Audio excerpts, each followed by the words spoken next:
भी रोड जो पतला है उसके कारण समय समय पर होते रहे हैं, तो हम माननीय मुख्यमंत्री श्री नीतीश कुमार जी को निश्चित रूप से भोरे की जनता की ओर से और अपनी ओर से बहुत बहुत धन्यवाद देना चाहेंगे और अपना आभार प्रकट करना चाहेंगे कि उन्होंने करीब 107 करोड़ से 113 करोड़ का एस्टिमेट था।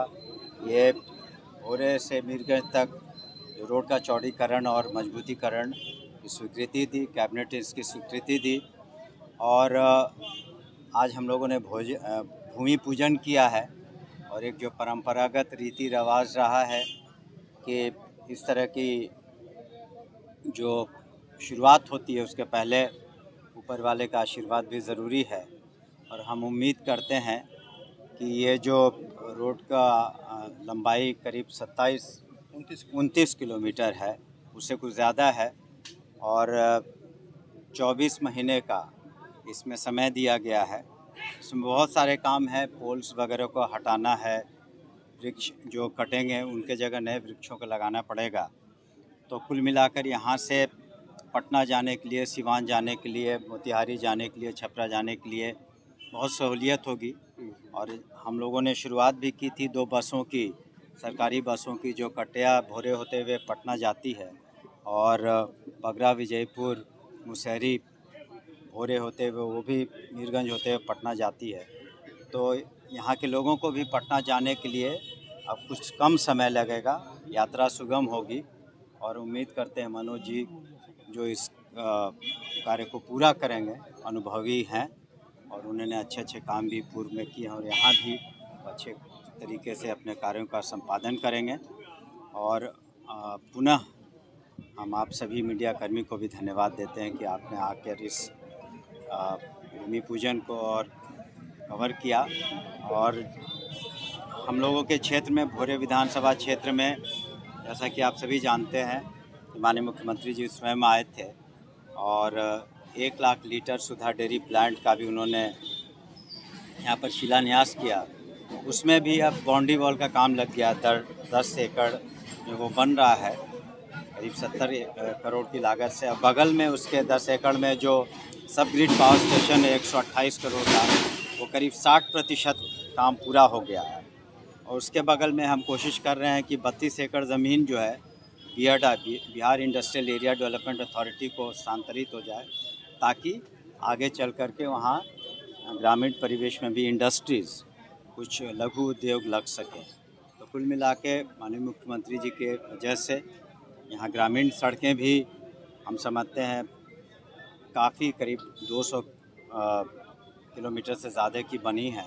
नए अस्पताल भी भोरे में और कटिया में बने हैं और जो शिक्षा में, स्वास्थ्य में, सभी जगह आप देख रहे हैं बहुत बेहतरीन सुधार है।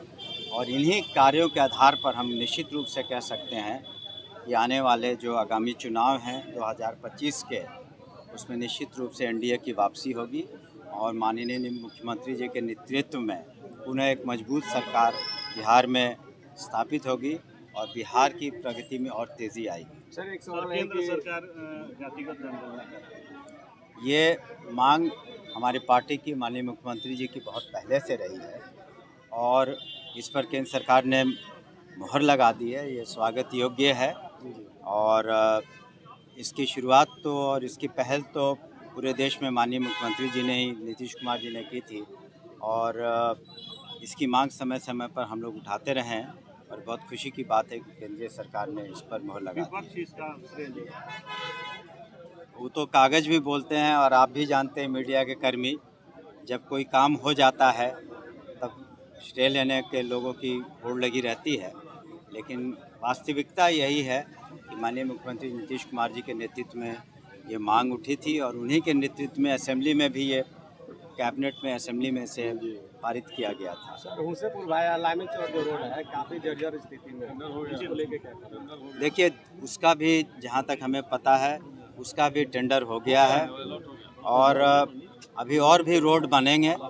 और जो ये दूध के फैक्ट्री के बगल से भी एक नए बाईपास का, ये तो आपको 29 किलोमीटर का बन ही रहा है, लेकिन एक नए बाईपास का भी निर्माण वहाँ पर होगा करीब 90 करोड़ का, और कटिया बाईपास का भी निर्माण, बाईपास तो नहीं कहेंगे, हाँ बाईपास ही छोटा है, लेकिन उसका निर्माण हो चुका है।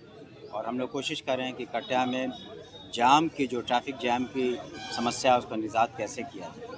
सर डीएवी हाई स्कूल है, वहाँ नियमों को ताक पे रख के नियुक्ति की जा रही है। पिता सचिव है, पुत्र प्रिंसिपल है, लगातार नियुक्ति की जा रही है। देखिए, इस संदर्भ में कल ही हमें संज्ञान में आप ही लोग के माध्यम से आया। हमने कहा इसमें इंक्वायरी करने के लिए जो उचित होगा, अगर किसी ने गलत किया है, आपने भी देखा कि बगल के डिस्ट्रिक्ट्स में हाल में ही एक स्कूल में प्रिंसिपल ने अपने छात्रों के साथ गलत व्यवहार किया था, तो उसको निलंबित किया गया। एक टीचर ने भी गलत व्यवहार किया, उसे निलंबित किया गया। तो डीएवी स्कूल के मामले में भी हम लोग जांच पड़ताल करा के जो उचित कार्रवाई है वो भी करेंगे। धन्यवाद। खा के जाइएगा आप।